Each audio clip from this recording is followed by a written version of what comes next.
हरिः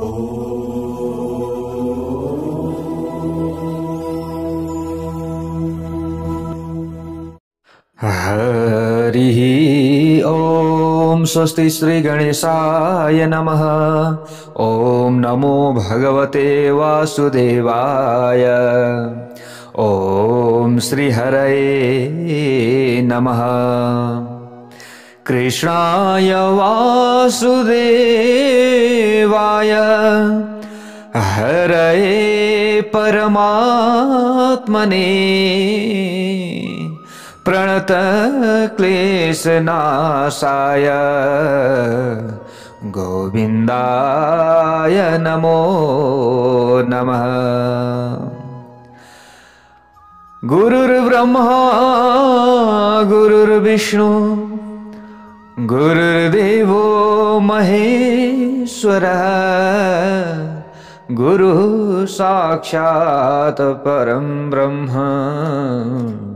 तस्मै श्री गुरवे नमः। नारायणं नमस्कृत्य नरं चैव नरोत्तमं देवीं सरस्वतीं व्यासं ततो जयमुदीरयेत्। जय श्री हरि, जय श्री राधे। वैकुंठवासी श्री नारायण भगवान को जय हो। प्यारा भक्त भागवतहरू, यतिखेर हजुरहरू श्री विष्णु महापुराण कथा श्रवण गर्दै हुनुहुन्छ। म टिका पौडेल आज पनि हजुरहरू समक्ष आजको नयाँ भाग 63 लिएर उपस्थित भइसकेको छु। अब हामी श्री विष्णु महापुराण को श्रवण, यो कथा श्रवण गरेर अन्तिम चरणतिर आइसकेका छौं। अंश 6 को अध्याय 5 तिर हामी आइरहेका छौं। प्यारा भक्त भागवतहरू, अब धेरै छैन।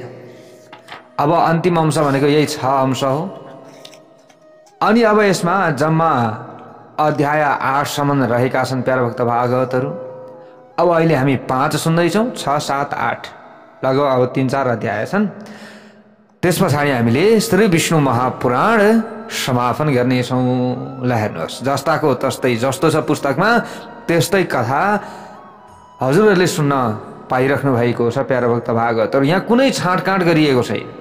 हेर्नुहोस् है, कुनै छाँटकाँट छैन। यहाँ भनेको थोरै अल्प यहाँ मैले हजुरहरूलाई सुनाउने प्रयत्नै गरेको छैन। बरु अझ अलिकति भए पनि 1-2वटा प्रसङ्ग बढाएर हजुरहरूलाई श्रवण गराएको छु, जसले अवश्य पनि हाम्रो मुक्ति हुनेछ। ल हेर्नुहोस्, त वेदव्यासजीले हामी सबैको कल्याणका लागि यति राम्रो ग्रन्थ तयार गर्नुभएको छ, जो पराशर ऋषिले मुनि मैत्रेयलाई यहाँ बताउँदै हुनुहुन्छ। प्यारा भक्त भागवतहरू, यस्तो महानतम ग्रन्थ हाम्रा अगाडि रहेका छन्। त्यसै कारणले गर्दा यी ग्रन्थको सम्मान हामीले गर्नुपर्दछ।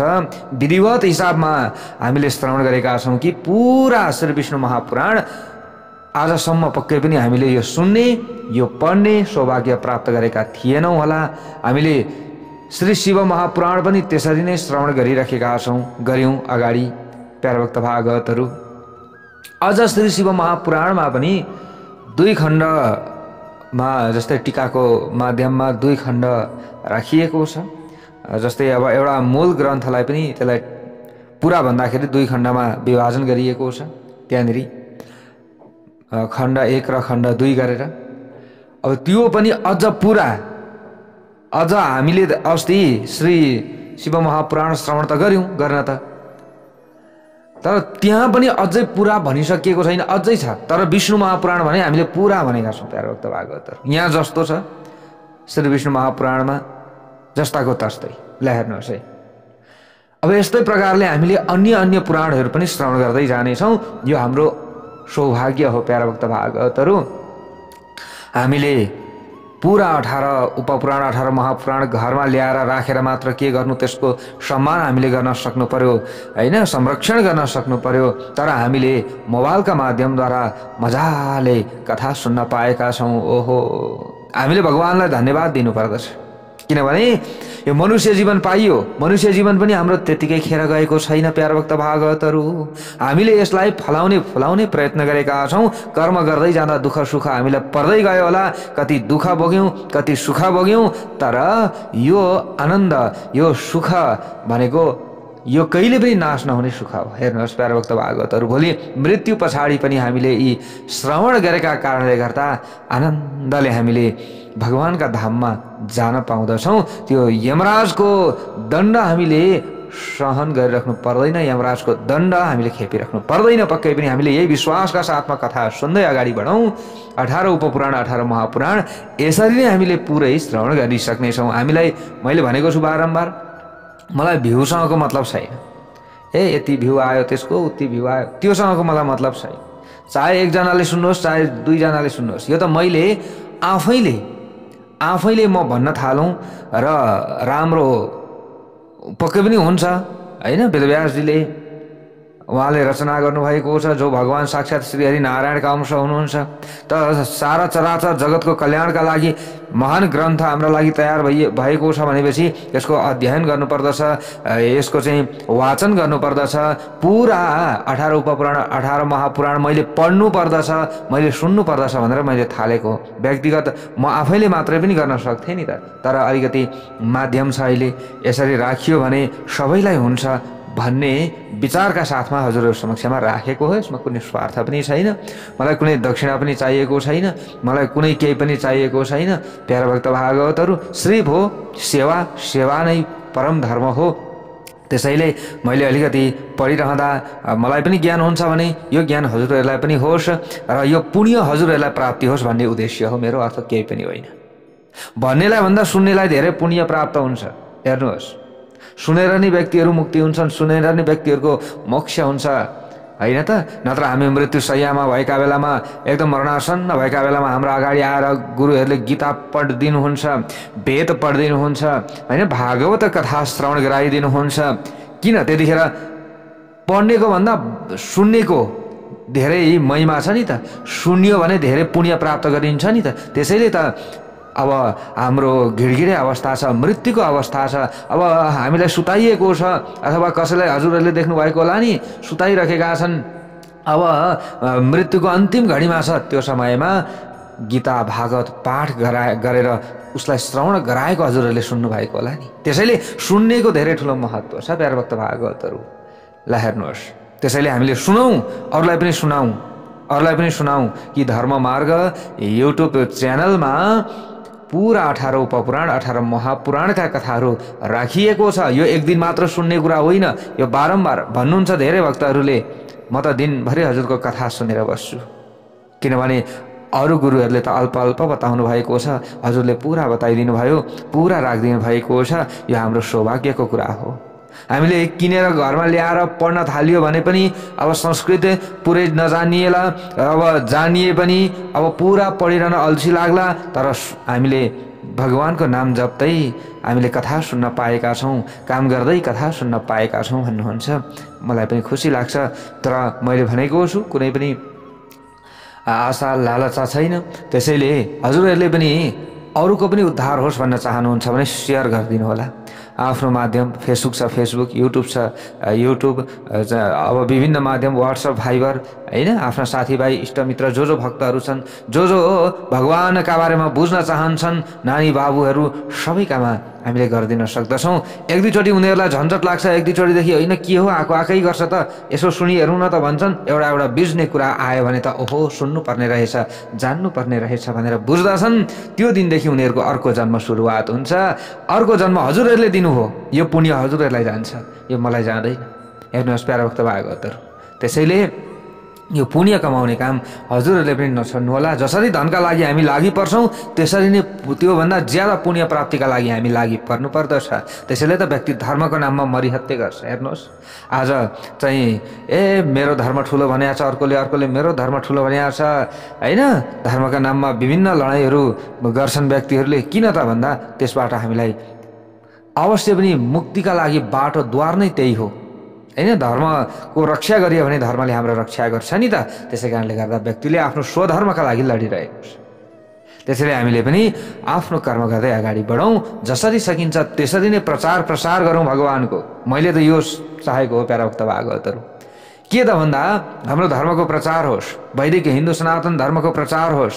यसमा हाम्रो मात्रै एउटाको मात्रै हात भएर यहाँ केही पनि हुनेवाला छैन। त्यसमा हातमा हात, साथमा साथ, काँधमा काँध मिलाइयो भने भगवान पनि प्रसन्न बन्नुहुन्छ। ओहो, के को मेरो धर्मको अथवा हाम्रो धर्मको प्रचार प्रसार भइरहेको छ, मेरो भक्तले यो काम गरिराखेको छ भनिसकेपछि भगवानले पक्कै पनि आशीर्वाद दिनुहुन्छ, हैन र? त भगवान श्री रामले हनुमानजीलाई आशीर्वाद दिनु भएन र? के को लागि? मेरो प्रचार प्रसारको लागि, मेरो कार्यका लागि हनुमान खटेका छन्, त उसको मैले संरक्षण गर्नुपर्दछ। ल हेर्नुहोस्, आज अष्ट चिरञ्जीवी मध्ये हनुमान पनि पर्नुहुन्छ। ल हेर्नुहोस् प्यारा भक्त भागवतहरू। त्यसैले भक्त अब हेर्नुहोस्, विभीषणलाई मैले भनेको थिएँ नि, विभीषणलाई भगवानले आशीर्वाद दिनु भएन त? किन? त्यो रावणको राज्यमा एउटा घर जसको घरमा राम नाम गुन्जिन्छ, जसको घरमा तुलसीको मोठ राखिएको छ, जसको घरमा भगवानका चित्राङ्कित भएको छ, भगवानका चित्रहरू अङ्कित गरेर राखिएको छ, तिलकको अङ्कित गरेर राखिएको छ, त्यस्तो परम वैष्णव परम भगवानका भक्त जो विभीषण, उहाँलाई भगवानले रक्षा गर्नु भएन त? उहाँलाई रक्षा गर्नु भएन त? गर्नु भयो नि त। ती 5 पाण्डवहरू, ल हेर्नुहोस् प्यारा भक्त भागवतहरू, प्रहलाद हेर्नुहोस्, ध्रुव हेर्नुहोस्, तमाम इतिहासहरू रहेका छन्। अझ यहाँ छिपेका इतिहासहरू कति छन् प्यारा भक्त भागवतहरू। त्यसैले हामीले आफ्नो कार्यमा लागि परौँ, खटेर हामीले कुनै पनि दुःख गरिराख्नु परेको छैन। हामीले अहिलेको माध्यम हो, हैन? यसो सेयर गर्न सक्छौँ, लाइक कमेन्ट त हजुरहरूले गर्नुभएको छ, भगवानको नाम लेखिदिनु भएको छ, सबैभन्दा ठुलो त्यही हो। मेरो प्रशंसा हजुरहरूले नगरे हुन्छ। म त प्रशंसा गर्नको योग्य छु भने आफै भइहाल्छ त्यसमा, तर भगवान त योग्य हुनुहुन्छ नि। भगवानको नाम त हाम्रो लागि तारक मन्त्र हो नि। त्यसैले भगवानको प्रचार गर्नुहोस्, भगवानको नाम लेख्नुहोस्, भगवानलाई इष्ट बनाएर अगाडि बढ्नुहोस्, आफ्ना इष्टदेवी देवतालाई इष्ट बनाएर अगाडि बढ्नुहोस्, मन्त्र लिनुहोस्, गुरु मन्त्रको जप गर्नुहोस्, त हामीले गरेको पुण्य पनि व्यर्थ जाँदैन, हामीले श्रवण गरेको कथाको फल पनि व्यर्थ जाँदैन, अवश्य हामीलाई राम्रो हुँदै जान्छ प्यारा भक्त भागवतहरू। मैले बारम्बार हजुरहरूलाई भन्ने गरेको छु। अब यहाँ पराशर ऋषिले प्यारा भक्त भागवतहरू मुनि मैत्रेयलाई भन्नुभएको छ। ल हेर्नुहोस् त, त्यो औषधि कुन औषधि? परब्रह्म परमात्माको प्राप्ति, सनातन औषधि भनेको के हो? अचुक औषधि।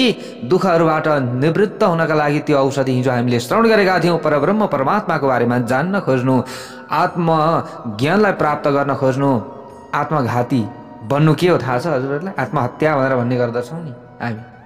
कोही झुन्डेर मर्यो, कोही विष खाएर मर्यो, यसले त आत्महत्या गर्यो भनेर भन्ने गर्दछौँ। अब किन त भन्दा अब उसले आफ्नो आत्माको बारेमा जानेकै छैन, त जानेन नि त यो आत्माको महत्त्व कति छ भनेर। यो शरीरको अब महत्त्वको बारेमा, यो आत्माको महत्त्वको बारेमा, यो मानव शरीर फेरि लिएर आउन पाइएला नपाइएला, कति समयमा पाइएला, फेरि चाहिँ कहाँ गएर कसरी हामीले यो मनुष्य जीवन लिन पाइएला, यो हामीले यो आत्मा धारण गरेका छौँ। यो आत्मा छ हामीसँग, यो आत्माको बारेमा ज्ञान भएन त आत्मघाती भयो, यो आत्माको हत्या गरियो। प्यारा भक्त भागवतहरू, आफूले आफ्ना लागि हत्या गरियो। हामीले जान्न चाहेनौँ यो आत्माको विषयमा, हैन? हुन त आत्मा अजर अमर छ, न आत्मालाई काटेर काटिन्छ, न आत्मालाई मारेर मारिन्छ, तर पनि आफ्नो लागि आफूले चाहिँ त्यो काम गरियो नि त। आज हामी पनि आत्मघाती भइरहेका छौँ, किनभने आत्माको बारेमा जान्न चाहेनौँ। आत्मा भनेको परमात्मा, परमात्मा आत्मा, परमात्मा यो कुनै पनि परम आत्मा र आत्मा, हामीमा भएको आत्मा, भगवानमा भएको परम आत्मा। ल हेर्नुहोस्, यो परम आत्माको बारेमा जान्न हामीले जरुरी छ प्यारा भक्त भागवतहरू। जब हामीले त्यो जान्ने प्रयत्न गर्दैनौँ त्यतिखेर हामी आत्मघाती हुन्छौँ।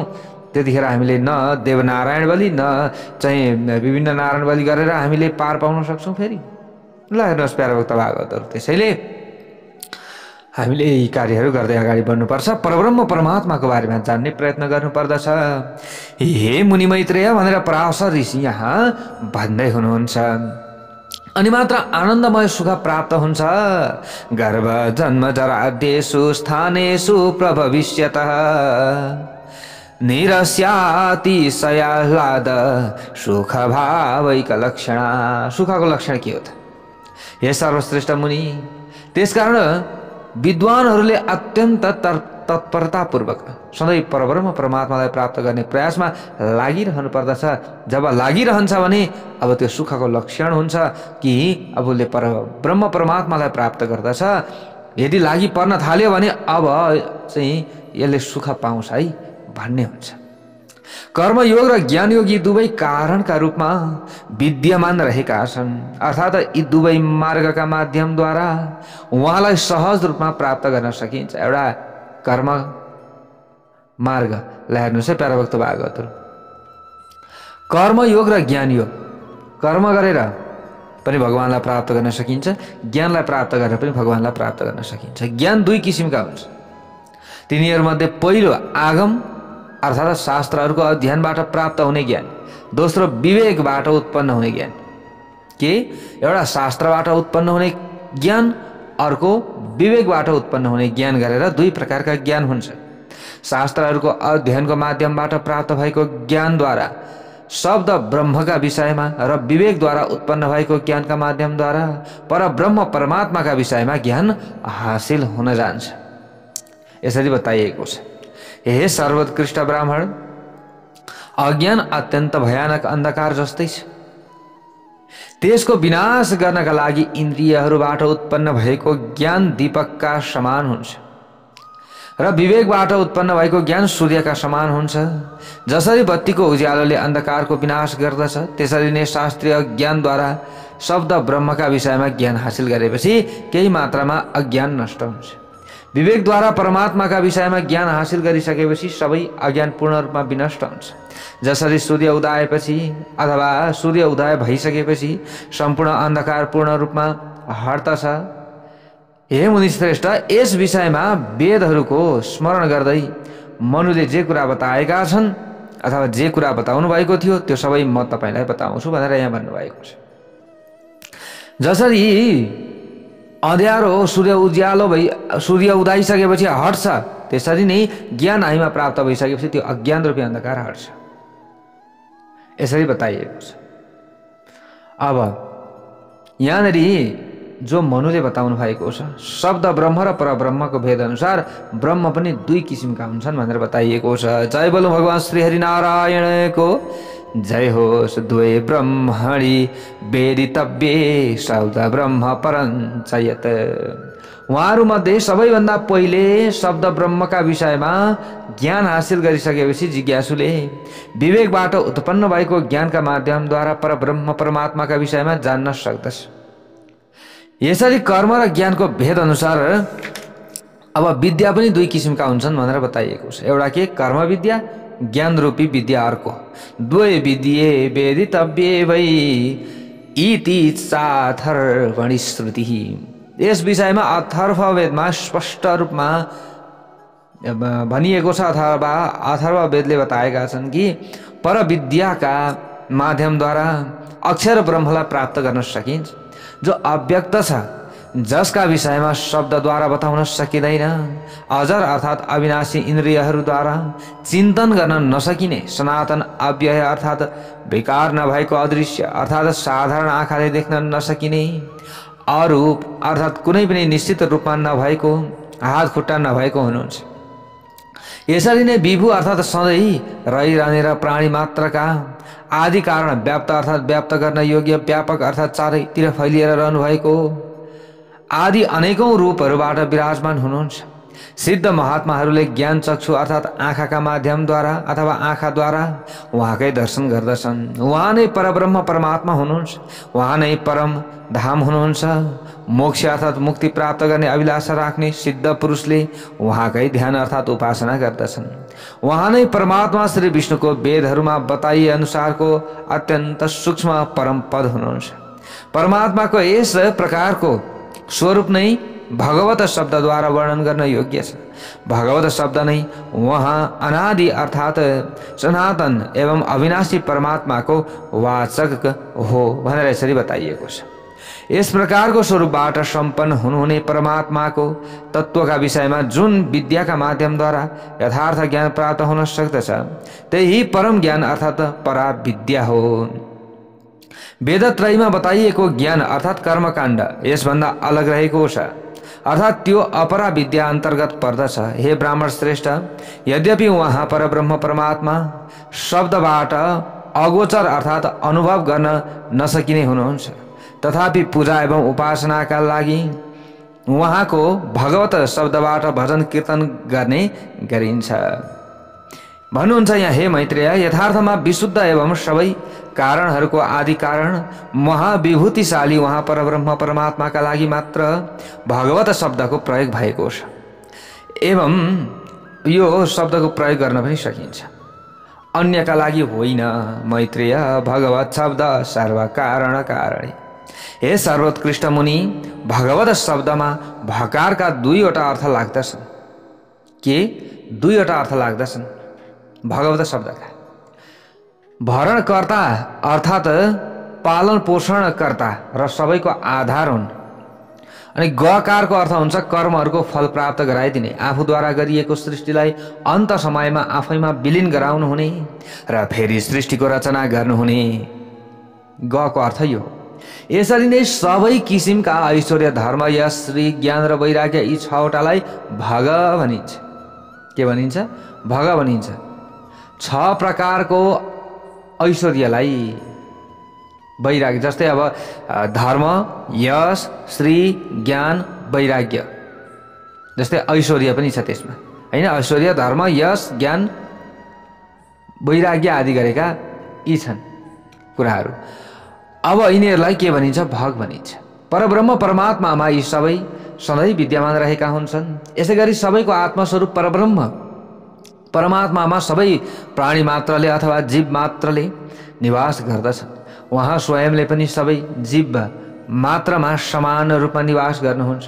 त्यसकारण उहाँ अविनाशी अर्थात् परमात्मा नै वकारको अर्थ स्वरूप हुनुहुन्छ।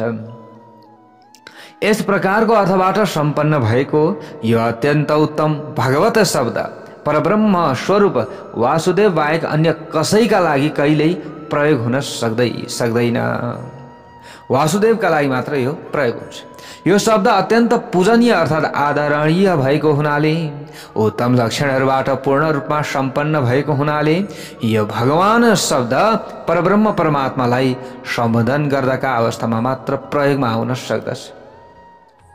अन्य अवस्थामा यो शब्द गौण रूपमा रहेको हुन्छ, किनकि जसले सम्पूर्ण प्राणी मात्रको उत्पत्ति र विनाश आउने र जाने सिलसिला तथा विद्या र अविद्याका विषयमा यथार्थ रूपमा जानेको हुन्छ, त्यही भगवान शब्दबाट सम्बोधन गर्न योग्य हुन्छ। त्याग गर्न योग्य 3 किसिमका गुणहरू र तिनीहरूको दुःख आदिलाई पूर्ण रूपमा परित्याग गरेर ज्ञान, शक्ति, बल, ऐश्वर्य, वीर्य, तेज जस्ता सबै गुणहरू मात्र भगवत शब्दबाट सम्बोधन गर्न योग्य हुन्छन्। जुन परब्रह्म परमात्मामा सबै प्राणी मात्रले निवास गर्दछन्, यी सबैका आत्मस्वरूप उहाँ परमात्मा श्री वासुदेवले पनि सबै प्राणी मात्रको अन्तरात्मामा सम्भावनापूर्ण निवास गर्नुभएको हुन्छ। यसकारण उहाँलाई वासुदेव पनि भनिन्छ। प्राचीन कालमा यसरी खाण्डिक्य जनकद्वारा प्रश्न गरिसकेपछि केसी ध्वजले वासुदेव शब्दको अर्थ, जो यथार्थ अर्थ व्याख्या यस किसिमले गर्नुभएको छ। अर्थात् वासुदेव नामको अर्थका विषयमा यसरी प्रस्ट्याइएको छ। ओम नमो भगवते वासुदेवाय भनेर भन्ने गरिन्छ नि हामी, हैन? जस्तै अब वासुदेव भनेको के हो त? यसको अर्थ यहाँनिर बताइएको छ। ल हेर्नुहोस्, परमात्मा श्री वासुदेव सबै प्राणी मात्रमा व्याप्त हुनुहुन्छ र सबै प्राणीले पनि उहाँमा निवास गर्नुहुन्छ। उहाँले नै जगतको रचना एवं संरक्षण पनि गर्नुहुन्छ। उहाँले यसै गरेर अब सबैको संरक्षण गर्ने भएका कारणले गर्दा उहाँलाई वासुदेव भनिन्छ। वासुदेवको अर्थ के रहेछ? सबै प्राणी उहाँमा निवास गर्दछन् र सबै प्राणीलाई उहाँले नै रचना गर्नुहुन्छ र सबै प्राणीमा उहाँ नै हुनुहुन्छ। त्यसै कारणले गर्दा उहाँलाई वासुदेव भनिन्छ। उहाँ परमात्मा स्वयं सबै किसिमका आवरणहरूबाट पूर्ण रूपमा अतीत हुनुहुन्छ। उहाँ सबै प्राणी मात्राको प्रकृति विकार गुण उनीहरूको कार्य आदि दोषहरू भन्दा पनि विलक्षण हुनुहुन्छ। पृथ्वी र आकाशका बीचमा जे जति अवस्थित रहेको छ, जस्तै यो पृथ्वी र आकाशको बीचमा जे जति छ त्यो सबै उहाँबाटै व्याप्त भएर रहेको छ। समस्त कल्याण गुणात्मक हो हि स्वशक्तिले सावृतभूत वर्ग। यसरी नै उहाँ सबै शुभ गुणहरू स्वरूप हुनुहुन्छ। उहाँले आफ्नो योग शक्तिको अत्यन्त सानो अंशबाट जीव मात्रामा व्याप्त भएर आफ्नो स्वेच्छा अनुसार अनेकौं शरीर स्वीकार गरेर सम्पूर्ण जगतको कल्याण गरिदिनुहुन्छ। उहाँ तेज बल ऐश्वर्य महाविज्ञान वीर्य शक्ति आदिको गुणहरूको एकमात्र भण्डार हुनुहुन्छ।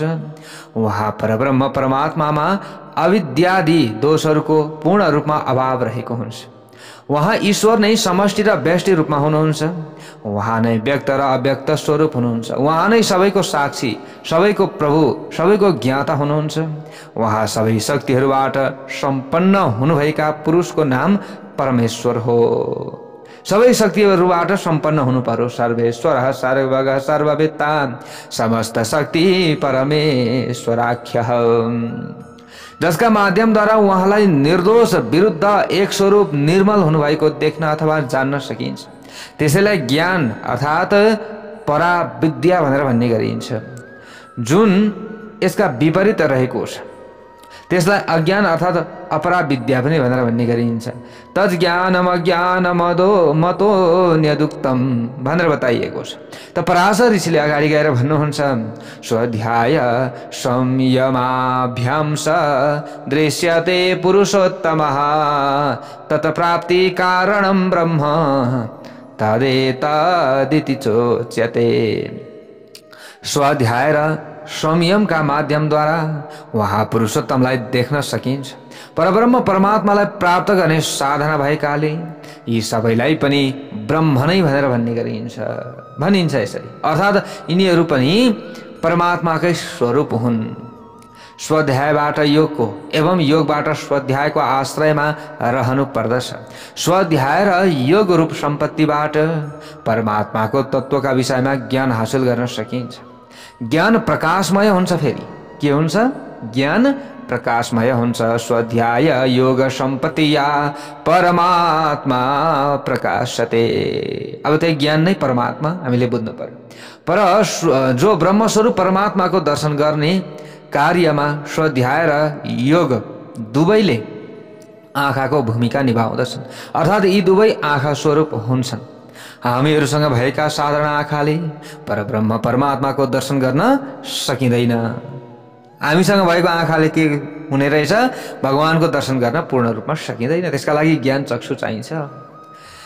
त मैत्रेयले अगाडि गएर प्रश्न गर्नुहुन्छ, भगवंस्तमहं योगं ज्ञातुमिच्छामि तं वद ज्ञाते यत्राखिलाधारं पश्येयं परमेश्वरम। हे भगवान, जुन योगका विषयमा ज्ञान हासिल गरिसकेपछि परमात्माको प्रत्यक्ष रूपमा दर्शन गर्न सक्दछु, त्यो योग कुन हो त? त्यसो भए जसले परमात्मालाई प्रत्यक्ष रूपमा दर्शन गर्न सकियोस्, जसद्वारा म त्यसका बारेमा जान्न चाहन्छु। कृपया हजुरले त्यसका सम्बन्धमा विस्तार पूर्वक बताइदिनुहोस्। त पराशर ऋषिले अगाडि गएर यहाँ भन्नुहुन्छ, यथा केशिध्वज प्राह खाण्डिक्याय महात्मने जनकाय पुरा योगम तथाहं कथयामि ते। जसरी प्राचीन कालमा योगको महात्म्यका विषयमा खाण्डिक्य जनकलाई बताएका थिए, म तपाईलाई त्यही महात्म्यका सम्बन्धमा विस्तार पूर्वक बताउने छु भनेर यसरी पराशर मुनि भन्नुहुन्छ। त मैत्रेय ऋषिले फेरि अगाडि गएर प्रश्न गर्नुहुन्छ, खाण्डिक्य को भवद ब्रह्मन् को वा केशिध्वजो भवत् कथं तयोश्च संवादो योग सम्बन्ध वा न भूत्। प्रश्न गर्नुभयो, हे मेरो भगवान, हे ब्रह्मन, यी केशिध्वज र खाण्डिक्य भनेका को हुन् त फेरि? अथवा को थिए यिनीहरू? के कारणले गर्दा यिनीहरू दुवैका बीचमा योगसँग सम्बन्धित कुराकानी भएको थियो, मलाई यिनीहरूका विषयमा प्रष्ट रूपमा बताइदिनुहोस्, यिनीहरूको विषयमा स्पष्ट पारिदिनुहोस् भनेर यसरी प्रश्न गरेपछि अगाडि गएर जो पराशर ऋषि हुनुहुन्छ, पराशर ऋषिले भन्नुहुन्छ, धर्मध्वजो वै जनकस् तस्य पुत्रो मितध्वजः कृतध्वजश्च नाम्नास सदाध्यात्मरतिर्नृपः सदाध्यात्मरतिर्नृपः भन्नुहुन्छ पराशर ऋषि। प्राचीन कालमा धर्मध्वज जनक नाम भएका एकजना राजा हुनुहुन्थ्यो। उहाँका अमित ध्वज र कृतध्वज नाम भएका दुई छोराहरू थिए। यिनीहरूमध्ये कृतध्वज निरन्तर रूपमा अत्यन्त एकाग्रतापूर्वक आत्मा जो अध्यात्म शास्त्रको चिन्तन मननमा लागिरहन्थे, आत्मा के हो यसको बारेमा खोजमा लागिरहन्थे प्यारा भक्त भागवतहरू। यस्ता प्रकारले यहाँनिर बताइएको छ। त कृतध्वजका छोरा केशीध्वज संसारमा अत्यन्त प्रख्यात भएका थिए। अनि यस्तै प्रकारले अमित ध्वजका छोराको नाम खाण्डिक्य जनक रहेको थियो। अर्थात् यिनीहरू दुवै एउटै वंशमा उत्पन्न भएका थिए। यो सम्पूर्ण जगतमा खाण्डिक्य कर्म मार्ग अर्थात् कर्म योगका विषयमा अत्यन्त सिपालु भएका थिए। यो जगतमा उनी सिपालु थिए। यसरी नै केशीध्वज पनि निरन्तर रूपमा आत्मविद्याको मनन चिन्तनमा लागिरहेका कारणले त्यस विषयमा सर्वोत्कृष्ट थिए। यिनीहरू दुवै आफूलाई सर्वोत्कृष्ट भएको प्रमाणित गर्नका लागि एकले अर्कालाई पराजित गर्ने कार्यमा अत्यन्त तत्परतापूर्वक लागिरहेका हुन्थे। धेरै समय पश्चात केशीध्वजले खाण्डिक्यलाई राज्यबाट हटाइदिए, राज्यच्युत गरिदिए। आफ्नो राज्यबाट च्युत अर्थात् अपदस्थ भइसकेपछि खाण्डिक्य आफ्ना पुरोहित मन्त्रीहरूलाई अत्यन्त थोरै सामग्रीका जो सामग्री साथमा लिएर अत्यन्त टाढाको जङ्गलमा गए। मन्त्रीहरूलाई अब लिएर हेर्नुहोस् है, आफ्नो राज्यबाट च्युत भइसकेपछि जो खाण्डिक्य राजा थिए पुरोहितहरूसहित अब सामग्री धेरै लिएनन्, थोरै सामग्री लिएर जङ्गल गए। यसको मतलब राजा केशीध्वजले स्वयं आफू ब्रह्मनिष्ठ भए तापनि अविद्या अर्थात् कर्म योगका माध्यमद्वारा मृत्युमाथि विजय प्राप्त गर्नका लागि ज्ञानमय दृष्टिकोण राख्दै अनेकौं किसिमका यज्ञहरूको अनुष्ठान गरे। ब्रह्म विद्यामधिष्ठाय तर्तुं मृत्युमविद्यया। त्यसै समयमा हेर्नुहोस् है, अब अनुष्ठान गरे, यज्ञहरूको अनुष्ठान गरे। एक दिन जुन समयमा राजा केशीध्वज यज्ञको अनुष्ठान गर्नका लागि बसिरहनु भएको थियो, त्यसै समयमा यज्ञमा हवन गर्ने पायस खीर पकाउनका लागि दूध दिने उनको गाईलाई एकान्त जङ्गलमा एउटा अत्यन्त भयानक बाघले मारिदियो। ल हेर्नुहोस्, यज्ञको लागि अब खीर बनाउनका लागि, पायस बनाउनका लागि जुन गाईले दूध दिने गर्दथिन्, ती गाईलाई अब बाघले भनौँ अथवा सिंहले मारिदियो। ल हेर्नुहोस्, अब बाघले मारिदियो, शिकार बनाइदियो। त अब के हुन्छ त यस पछाडि भन्दा राजा केशीध्वजले अब आफ्नो यज्ञमा दूधका लागि समर्पण गरिएको गाईलाई बाघले मारिदिएको समाचार सुनिसकेपछि वैदिक यज्ञ गराउने ब्राह्मणहरूसँग सोधे। त्यो समयमा प्याराभक्त भागवतहरू, अब के गर्दा उचित हुन्छ त? अब पायस पकाउन सकिएन, खीर पकाउन सकिएन, मारिदिएको। यस्तो अवस्थामा कस्तो किसिमको प्रायश्चित्त गर्ने विधान रहेको छ? वैदिक यज्ञ गराउने ब्राह्मणहरूले भने त्यो समयमा हामीहरूलाई यस विषयको ज्ञान छैन, अर्थात् हामी यसको विषयमा, यसको विधिका बारेमा अनभिज्ञ छौँ।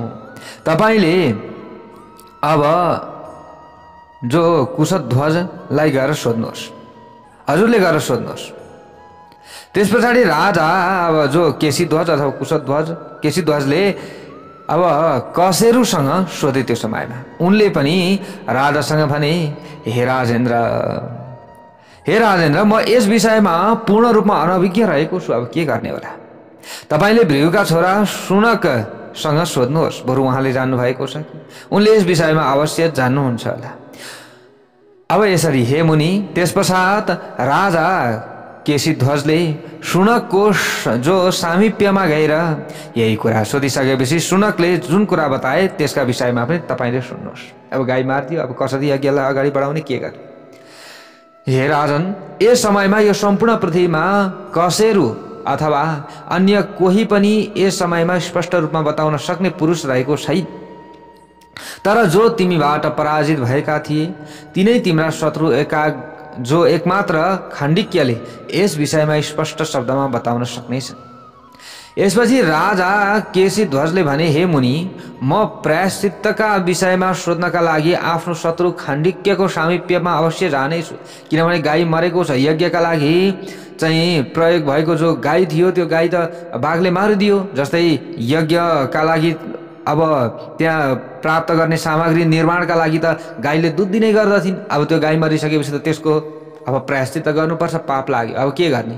यदि उसले मेरो हत्या गरिदियो भने मलाई यज्ञ समाप्तिको फल प्राप्त हुनेछ, अथवा मैले सोधेपछि यस प्रायश्चित्तका विषयमा शास्त्रानुकाल जो शास्त्रले बताएअनुसार विधि बताइदिए भने पनि मेरो यज्ञ निर्विघ्न रूपमा सम्पन्न हुनेछ। त्यसकारण यी दुई मध्ये जुन कार्य सम्पन्न भए पनि मेरो कल्याण हुन्छ।